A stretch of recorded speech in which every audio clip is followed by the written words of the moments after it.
Okay, so you want to buy a farm. You've been thinking about it for a while now. Maybe you drove past one on a road trip.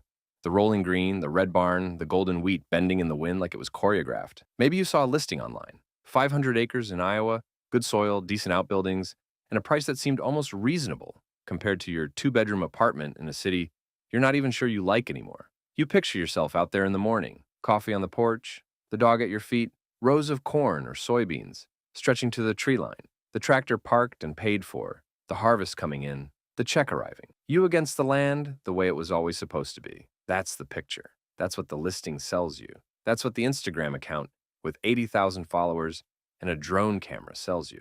And some of it, the beauty, the quiet, the bone-deep satisfaction of growing something from the dirt, is absolutely real. Here's what the listing doesn't show you. It doesn't show you the 171 per acre machinery bill. It doesn't show you the crop insurance premium. It doesn't show you what happens to corn at $4.10 a bushel when your break-even is $5.27. It doesn't show you the median American farm losing $1,830 on actual farming operations in 2024. And it definitely doesn't show you the fact that 77% of farm household income in the United States now comes from off-farm sources, which is a polite way of saying that most farmers in this country keep their farms alive by working a second job that has nothing to do with farming. A farm is one of the most misunderstood businesses in America. People see it as a food business. You grow things, you sell things, you make money, but that's not really what a farm is. A farm is a leveraged bet on weather, commodity prices,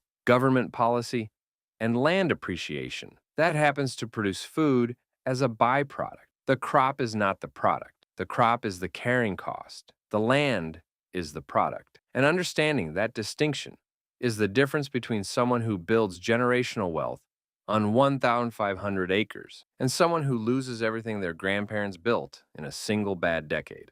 Not all farms are the same farm. This is where most people's thinking breaks down before it even starts.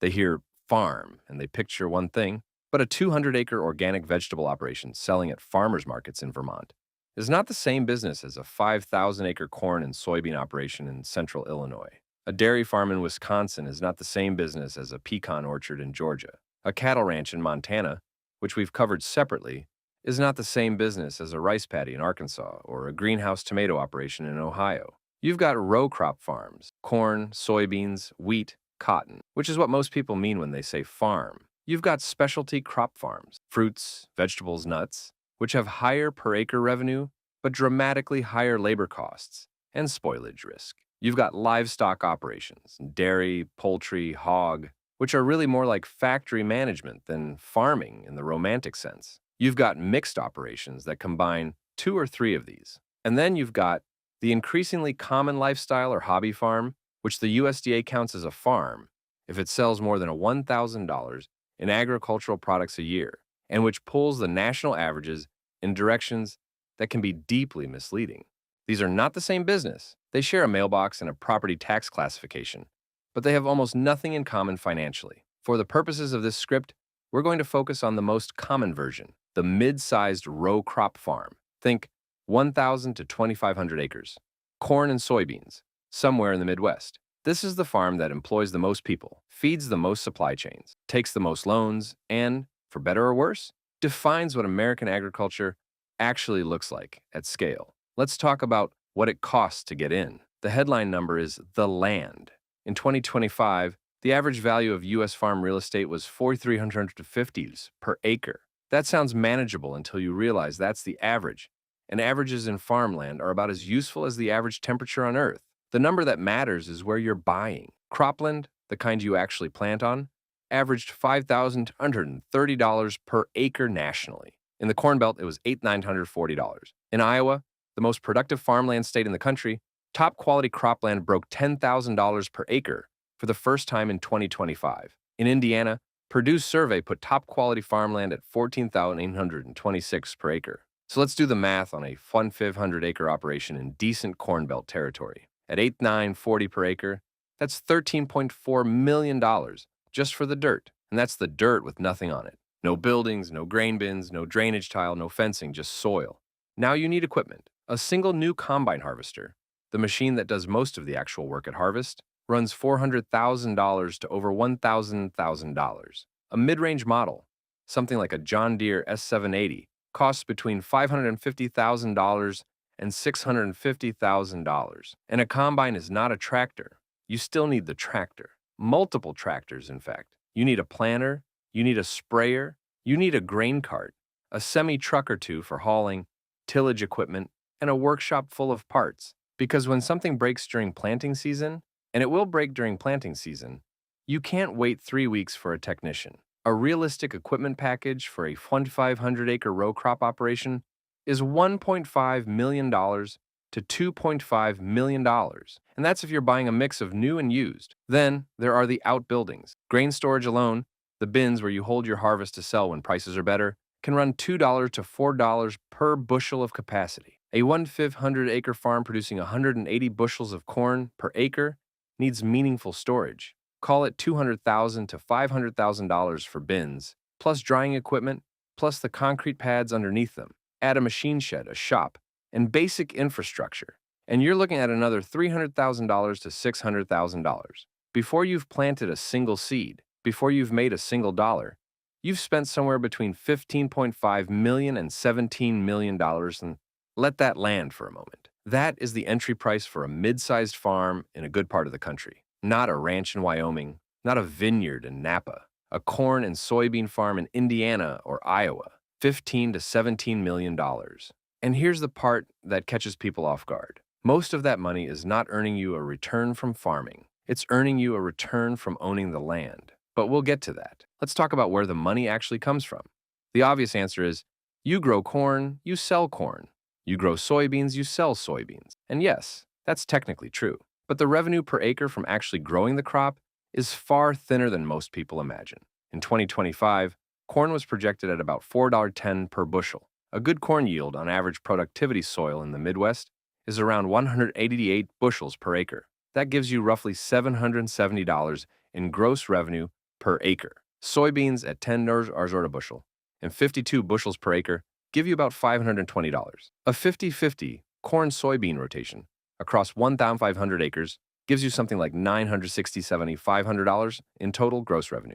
That sounds like a lot of money. It is a lot of money, but it is not a lot of profit. Because here's what nobody tells you about crop farming. The total cost to produce an acre of corn in 2025 is roughly $870 to over $1,000 per acre when you include everything: seed, fertilizer, pesticide, fuel, labor, machinery depreciation, crop insurance, and land costs. Purdue's 2025 crop cost guide put the break-even price for corn on average productivity soil at $5.27 per bushel. The market price is $4.10. Read that again. The break-even is $5.27 and the market is paying $4.10. That is a loss of more than $1 per bushel before you've even factored in your return for managing the whole operation.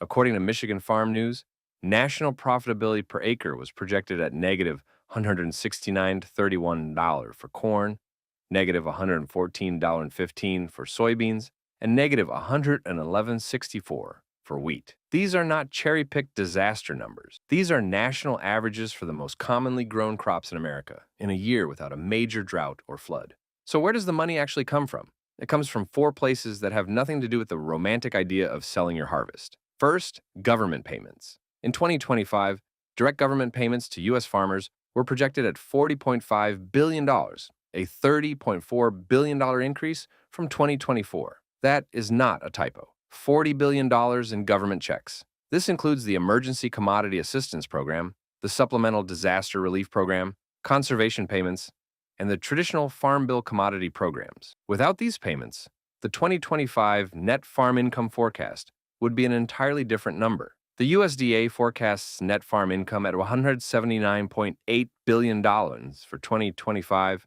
but strip out the government payments and you start to see just how dependent the system is on public money. Federal farm subsidies make up an average of 13.5% of net farm income in a given year. In a bad year, that number is much higher. Second, crop insurance. This is technically a product you buy, but the federal government subsidizes about 62% of the premium, and more than 90% of planted corn, soybean, and cotton acres are covered. When your crop fails or prices crash, insurance pays out. In some years, indemnity payments exceed $17 billion. This isn't a bonus. This is the floor that prevents the entire system from collapsing. Third, land appreciation. Between 1992 and 2020, U.S. farmland delivered an average annual return of roughly 11%, combining both rental income and appreciation. The USDA reports that farmland values have risen to record levels for 5 consecutive years, with the national average up 4.3% in 2025 alone. The land you bought for $8,740 an acre this year may be worth $9,300 next year and $12,000 in 5 years. That appreciation is not taxed until you sell, and in many cases it isn't taxed even then because of stepped-up basis rules at inheritance. This is the real engine. The crop pays the bills, barely. The land builds the wealth. Fourth, tax efficiency. Farming offers some of the most generous tax treatment in the American tax code. Depreciation on equipment, Section 179 expensing, fuel tax credits, conservation deductions, and the ability to structure income across good and bad years all mean that the taxable income from a farming operation often looks very different from the actual cash flow. A farmer can show a loss on paper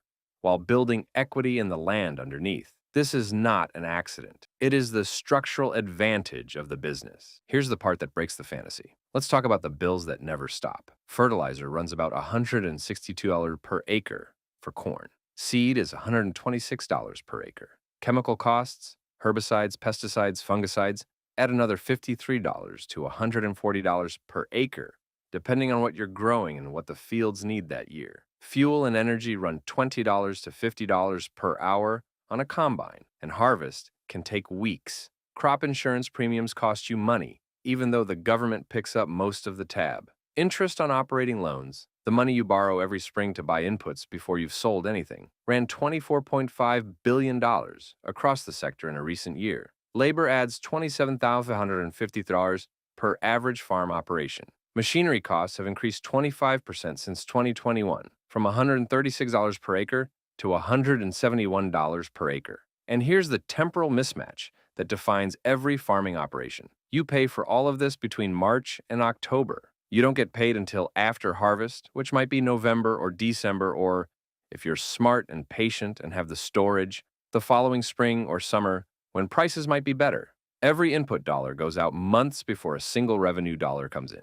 And none of those costs care whether the rain came or not. None of them care whether China is buying soybeans this year. None of them care whether corn futures dropped 50% since 2022, which they did. The bills arrive regardless. Let's run 2 years side by side on the same 1,500-acre corn-soybean operation.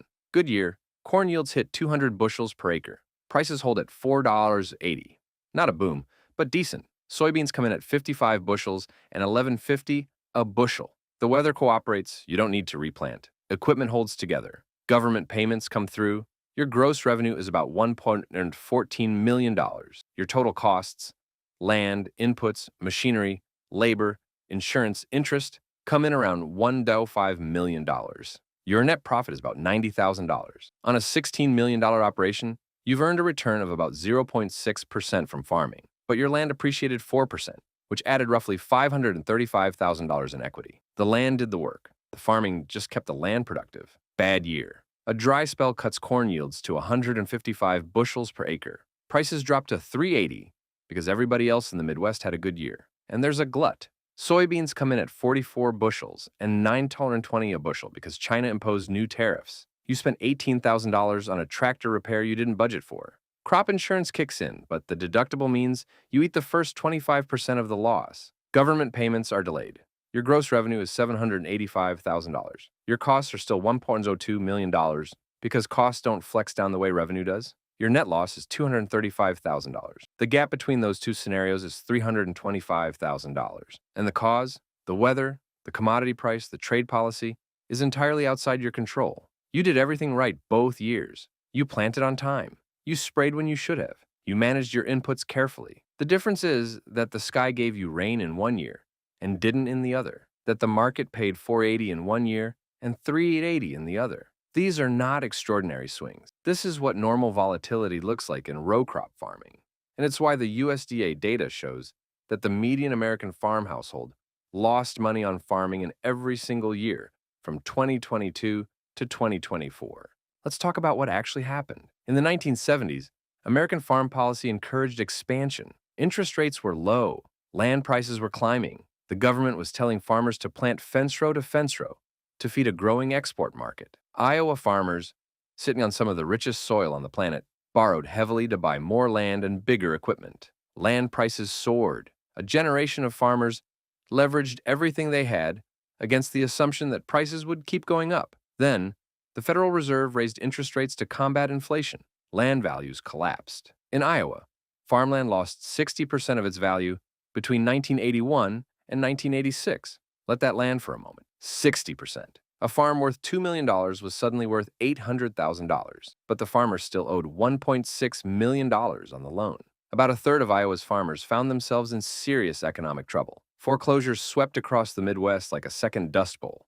Only this time, the soil was fine. It was the balance sheet that had turned to dust. On December 10, 1985, a farmer in Lone Tree, Iowa, named Dale Burr, walked into the Hills Bank and Trust and killed his banker. Before leaving for town, he had killed his wife. When he returned home, he killed a neighbor, then himself. His wasn't the only act of violence during the 1980s farm crisis, but it was the one that made the nation stop and realize what was happening in the heartland. Congress eventually responded. Chapter 12. Bankruptcy was created in 1986 specifically for family farmers. The Agriculture Credit Act of 1987 authorized $4 billion in assistance. But by the time the bleeding stopped, America had lost hundreds of thousands of farms that had been in families for generations. Entire small towns lost their banks, their schools, their reason to exist. A generation of young people left the rural Midwest and never came back. And here's the part that should concern you. The pattern is repeating. Chapter 12. Farm bankruptcies surged 46% in 2025 to 315 filings, the second consecutive year of increases. The Midwest alone saw a 70% spike. Corn prices have crashed about 50% since their 2022 highs. Soybean prices are down roughly 40%. Input costs remain elevated. Trade disputes have disrupted export markets. In the first quarter of 2025, 88 farms filed for bankruptcy, nearly double the same period the year before. The American Farm Bureau Federation published a report in early 2026 calling it, plainly, a new farm crisis. Now let's look at the other side. Bill Gates owns approximately 270,000 acres of U.S. farmland across 19 states, making him the largest private farmland owner in America. He didn't buy it to drive a tractor. He bought it through Cascade Investment, his private investment vehicle, because farmland as an asset class has delivered average annual returns of roughly 11% between 1992 and 2020, outperforming the stock market's 8% over the same period, with dramatically lower volatility. During the COVID-19 pandemic crash of early 2020, when the stock market dropped 19.8% in a single quarter, farmland declined by 0.1%. Read that again. The stock market lost nearly a fifth of its value. Farmland barely flinched. This is not a coincidence. It is the structural reality of the asset. Land is finite. The USDA reports roughly 1.8 million farms on about 880 million acres, and that number has been declining for decades. Population is growing. The United Nations projects the world will need 60% more food by 2050. The supply of farmland is fixed and shrinking. The demand for what it produces is rising. This is why farmland values have hit record highs for 5 consecutive years. This is why Iowa cropland broke $10,000 an acre. This is why institutional investors, pension funds, and billionaires are buying land that loses money on farming every single year. They're not buying a farm. They're buying a permanently appreciating asset that happens to produce rent. The farmer who actually works the land, the one driving the combine, the one up at 4 a.m. during planting season, is, in a very real sense, paying for the privilege of making someone else's asset more valuable. About 40% of U.S. farmland is rented, according to the USDA. The landlord collects $264 to $340 per acre in cash rent on good Midwestern ground, depending on quality. The farmer pays for all the inputs, takes all the weather risk, absorbs all the commodity price swings, and, in the median case, loses money doing it. The landlord collects rent that has increased steadily for decades. This is the structural insight that nobody puts in the listing. The crop is not the business. The land is the business. The crop is the mechanism by which the land justifies its price and generates its rent. The farmer is the operator. The landowner is the investor. And increasingly, those are not the same person. And this is where the whole thing gets strange. Because if you take the USDA's data at face value, the median American farm is a money-losing operation. The median farm household lost $900 on farming in 2023 and won $1,830 in 2024. Over the past 5 years, median farm income has never exceeded $296. 96% of farm households earn money from off-farm sources. The average farm household makes $86,900 from off-farm income, jobs, pensions, social security, investments, and essentially subsidizes the farm with a day job. So why does anyone do it? Partly because the land appreciates. A farmer who bought 1,000 acres in Iowa in 2015 at $6,000 per acre has watched that land climb to over $10,000 per acre. That's $4 million in equity gains. It doesn't show up in the operating statement. It doesn't pay for seed, but it's there in the balance sheet, compounding quietly, available as collateral for the next loan, available as inheritance for the next generation, available as a retirement plan that has outperformed most stock portfolios, partly because the tax advantages are real. Equipment depreciation, Section 179 deductions, and the structure of farm income allow farmers to minimize their tax burden in ways that most W-2 earners cannot. The loss on the farm operation is often an accounting construct, as much as an economic one, and partly because farming is not just a business, it is an identity, a community, a way of life that people are willing to lose money to preserve. This is not irrational, but it is important to acknowledge, because it means the financial data doesn't always capture what's actually happening. Some of those 1.8 million farms are 50-acre lifestyle properties where someone grows hay and writes off the tractor. Some are 10,000-acre operations that generate $5 million in revenue and $350,000 in net income. The median obscures both of these realities. If you want to make money farming, actually make money from the farming itself, here's what the data says you need. Scale. Large family farms, those with more than $1 million in gross cash farm income, had a median household income of $410,756 in 2024, and most of that came from farming. These operations spread their fixed costs, the combine, the bins, the property tax, across enough acres to bring per-unit costs below the market price. They negotiate better input prices. They have the storage capacity to sell when prices are favorable, not when the elevator's offering bottom dollar at harvest. They carry the crop insurance, the forward contracts, and the hedging strategies that buffer against the years when the sky doesn't cooperate. Below that scale, the numbers get brutal. Farms with less than $350,000 in gross cash income, which is the majority of farms in America, typically rely on off-farm income for the majority of their household earnings. The question you need to ask yourself is not, can I buy a farm? The question is, which farm am I buying? Are you buying a business, or are you buying a piece of land that happens to have a business attached to it? Because those are two different investments with two different risk profiles and two very different returns. If you're buying the land, if you're buying 2,000 acres and renting it to an operator and collecting $300 per acre in cash rent, while the asset appreciates 4% a year, you are making a real estate investment that has historically been one of the safest and most consistent in the American economy. You are doing what Bill Gates is doing. If you're buying the business, if you're the one driving the combine, buying the seed, watching the weather app at 3 a.m., you're buying a leveraged position in an asset that demands daily labor, carries existential weather risk, depends on global commodity markets you cannot influence, and, at the median, loses money from operations in most years. The romance of the farm is real. The sunrise is real. The satisfaction of watching something grow from bare dirt to a golden field is real. The identity, the community, the way your kids learn where food comes from, all of that is real. The economics of the farm are something else entirely. They are complicated, counterintuitive, and dependent on forces that have nothing to do with how hard you work or how well you manage. The people who thrive here are the ones who understand that the crop pays for the privilege of owning the land, that scale is not optional, that the government is not a safety net, but a structural partner in the business model, and that the real return, the one that builds wealth across generations, comes not from what you grow, but from what you hold. The farm doesn't care whether you love it. The weather doesn't care. The market doesn't care. The romance of the farm is real. The economics of the farm are complicated. The people who build wealth here are the ones who understand that they are not in the crop business. They are in the land business. and plan accordingly.